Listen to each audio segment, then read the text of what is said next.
Welcome to She's Got This, the podcast for ambitious women who want to grow and scale their business and use the power of intentional energy direction to design their very best life. I'm your host, Christine Gallagher, award-winning business coach and mindset mentor to female entrepreneurs. If you're ready to own your brilliance while making bank, step into the absolute best version of you, and become a force for positive change in the world, you're in the right place. Let's do it. Hi, everyone. Welcome to the show. You're listening to She's Got This. I'm your host, Christine Gallagher, and I am thrilled that you joined me today. Welcome. Originally, I was a little nervous to talk about this publicly, but a few months ago, I sent an email to my list where I shared a bit about what has been making a huge difference in my life. Since I've been doing EMDR and energy healing consistently, it feels like layers have peeled off of me. It's actually been quite profound. So first, I wanted to give a little bit of an explanation of what these are in case you're not familiar. So EMDR stands for eye movement desensitization and reprocessing. It's a form of therapy that allows people to heal from trauma and from emotional distress that are the result of certain experiences that happen in life. So repeated studies have shown that EMDR benefits people a lot faster than traditional therapy. So for example, issues that would have once taken years of therapy to resolve.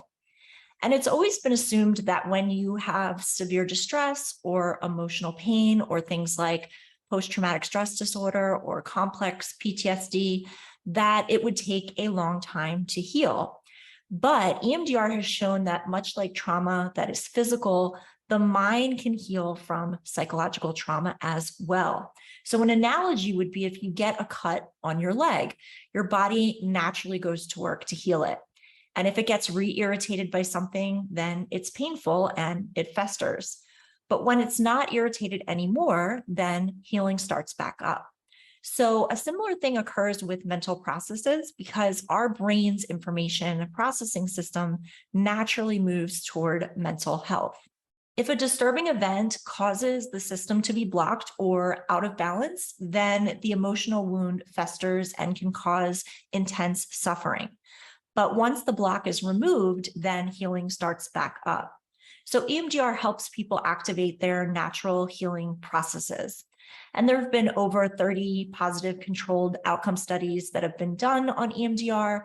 And some of these studies show that after only 3 90-minute sessions, 84 to 90% of single trauma victims no longer have PTSD. There was another study by Kaiser Permanente that found after only 6 50-minute sessions, 100% of the single trauma victims and 77% of multiple trauma victims no longer were diagnosed with PTSD. Another study showed that after 12 sessions, 77% of combat veterans were free of PTSD. So all the research on EMDR has led it to now being recognized as an effective treatment for trauma and other disturbing experiences by the American Psychiatric Association, the World Health Organization, and the Department of Defense. So millions of people have been successfully treated over the past 25 years, and it's used by over 100,000 clinicians all over the world.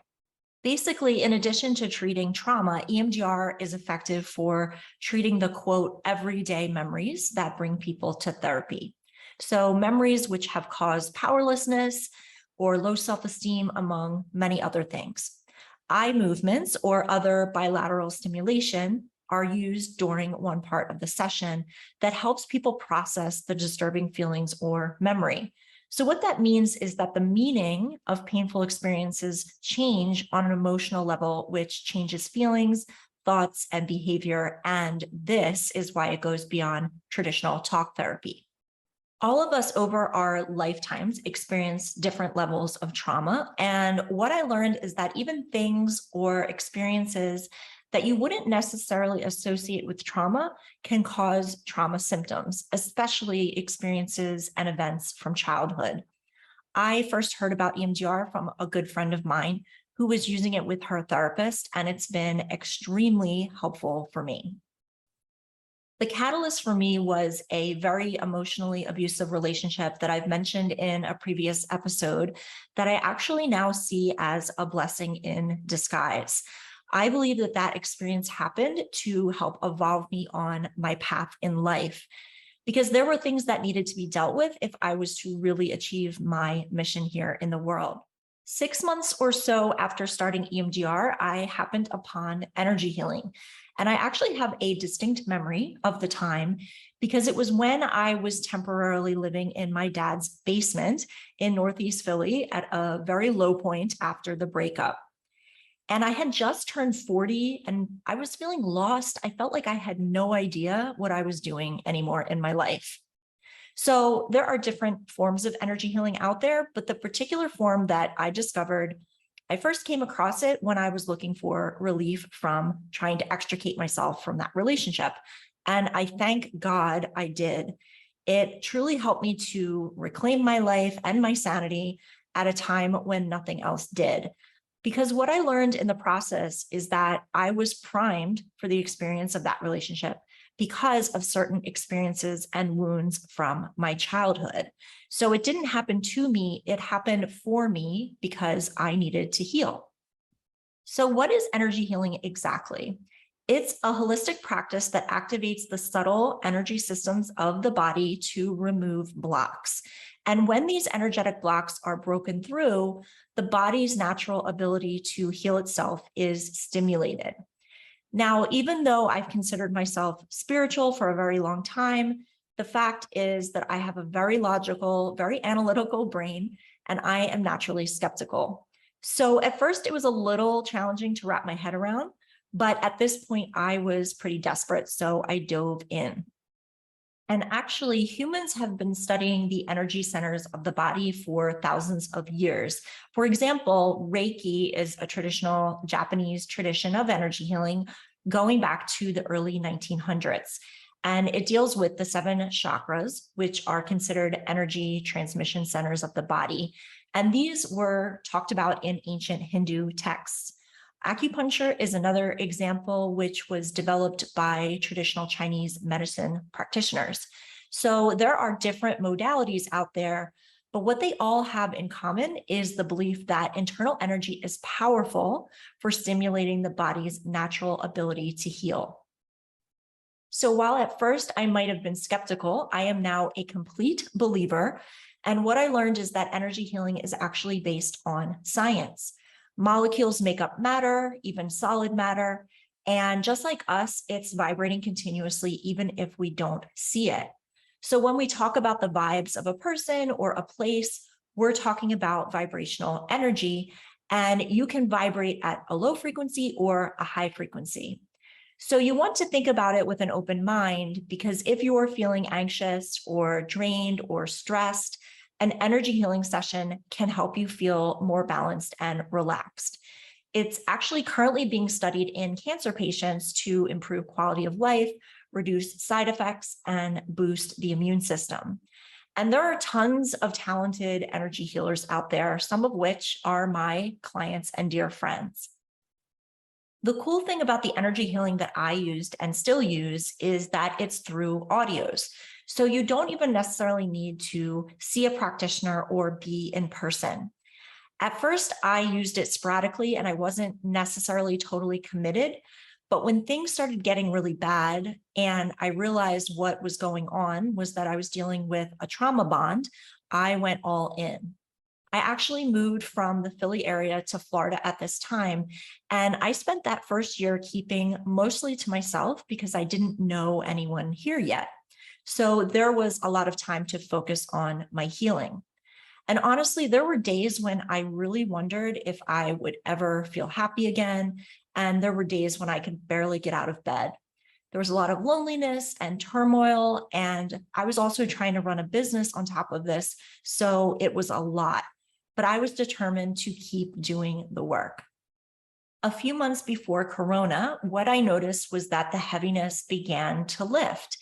And I actually met someone when I wasn't even looking for it. And while it was a relatively short relationship, I now see it was exactly what I needed to help close that chapter and evolve me on my path. The change the healing had created in me honestly felt like a miracle because I was already 3+ years into trying to extricate myself from everything. So sometimes it feels hard to do it justice in words, but I started to see things that I couldn't see before. One of the most important things I learned through all of it was how trapped emotions and past traumas led me straight into this experience, and how this is so common for so many of us.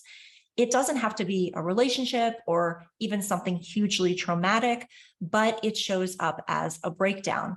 And especially when you work for yourself, you know that breakdowns often precede breakthroughs. So the main thing that EMDR and energy healing both deal with is trauma. Once I moved past my particular situation that had led me to both of them in the first place, I knew that I was going to continue with them, because if it had worked so well for one of the most difficult experiences of my life, I knew it could work for other things too. The next logical area for me to apply it to was my business, because at this point, I had become really restless and bored in it. Part of it was that after you do something for over a decade, in my case, mainly teaching marketing, you start itching for something different. But another part of it was that I knew I was meant for something bigger. I found it hard to break out of the way that things had always been, because I was gripping tightly to the way that I've always done things. And it was kind of like, why rock the boat, right? Things were stable, they were predictable, they were comfortable, they were working, but I was also miserable, and I felt like my creativity was totally gone. Really, what I felt was disconnected. Now, for most entrepreneurs, if you put all your focus, your time, and your attention on mechanics and how to, you can definitely be pretty successful. I know, because that was me. I had it figured out and I was chugging along.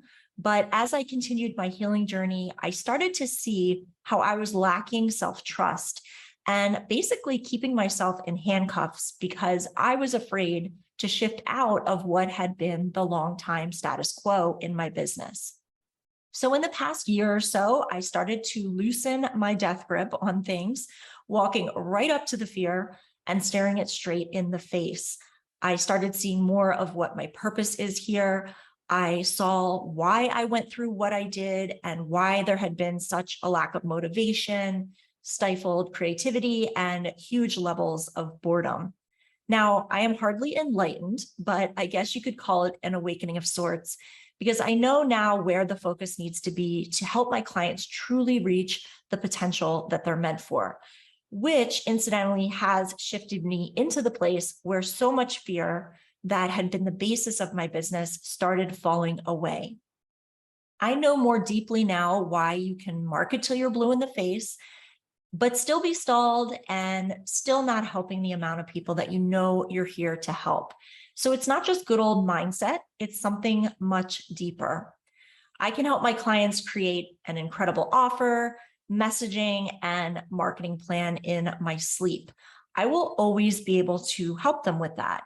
The difference is what I've learned about the foundation under those things, how trauma factors in, and how intentionally directing your energy really works. It's funny because in thinking about putting this out there in my own content and marketing, I saw myself slipping into perfectionism and procrastination. It was like I was saying to myself, well, I'm kind of rebranding. I have to do it by the book. But no, I don't. What I had to do was start talking and showing up from this new perspective. And so here we are. Now, disclaimer, I'm not a trauma therapist, but I have learned a few things. When you have trauma trapped in your body, it affects so much. It can make you feel drained and exhausted. It can make you a people pleaser, looking for what you should be providing yourself from sources outside of yourself instead. It can paralyze you from moving forward in your life or make you feel really unclear and stuck. It can cause you to self-sabotage, have poor boundaries, hand your power away, and not always stand up for yourself. So for me, it often felt like, is this all there is? Is this it? God, I hope not. Now, is trauma the only thing that can cause these things? No, but I feel it's worth it for all entrepreneurs to explore it to see if it's part of what is standing in their way. For me, I craved feeling more at peace and more confident. I wanted my heart to be more open. I wanted to create more meaningful and healthier relationships. I wanted to up-level my self-concept so I could take things a lot bigger in my business and help a lot more people and make a lot more money. So after I had recovered from that horrible experience, I saw that there were still things standing in my way. And these are things we all deal with: blocks and fears and doubts, and wondering if I really deserved the kind of life I was actually longing for.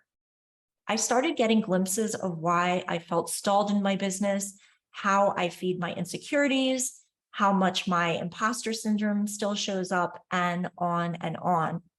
I'm still a work in progress, of course, as we all are, but so many areas of my life have started to expand and open up because I've decided to dedicate myself to the inner work, because it is so worth it. It's really incredible to be able to feel solid in yourself, no matter what is or isn't going on outside of you. My life has started to feel truly unlimited for the first time in my life. I'm making more empowered decisions and taking more deliberate action. Old patterns have been dissolving. Ideas are flowing. Synchronicities and signs are showing up all over the place. I'm attracting people and events and circumstances that are kind of blowing my mind. I feel like so much of my energy has shifted from one of worry and constriction to wonder, faith, belief, and trust. I'm seeing myself as I really am, and that changes everything. And it's now what I share with my clients. When it comes down to it, I'm so excited for how this is going to allow me to help others much, much more. Yes, in business, yes, in marketing, but especially yes, in supporting you, fulfilling your mission here. And it's not just me. The world is waking up and it's all happening for you. It's really clear to me what this has to do with entrepreneurs who are of service: leaders, healers, helpers, creators of transformation. I believe that we chose to be here at this time. We heard the call. So what you deeply desire for yourself and for your clients and your business wants you to. When you really get this for yourself, it's very liberating. So if you felt energy shifting lately and a sense of things culminating without fully understanding why, you are right where you're supposed to be. You play a very important role on this planet at this exact moment in time.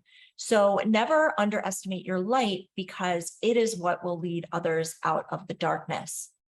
In the simplest terms, it's about moving to love over fear. Fear is an illusion, yet it's the strongest emotion that a human has. It's a good reminder that your world is what you create here. If every person creates higher vibrations in their own world, then that's the universe they're creating going forward. And we all have a choice. And by the way, you're allowed to be both a work in progress, Lord knows I am, and help others grow at the same time. Everything starts with how you feel about yourself. And that is something you are 100% in control of. You are the operant power. Assume it's yours. I promise it is safe to trust the process. Thanks so much for listening. If you enjoyed this episode, I would love it if you could leave me a review on iTunes or share it with someone else who would find it helpful. To stay connected with me, please visit shesgotclients.com and sign up for my email list at the bottom of the page. Or feel free to share this episode on your Instagram and tag me at Christine G, and I'll repost you. I would love to share this with as many people as possible. I love you. Until next time, keep shining your light.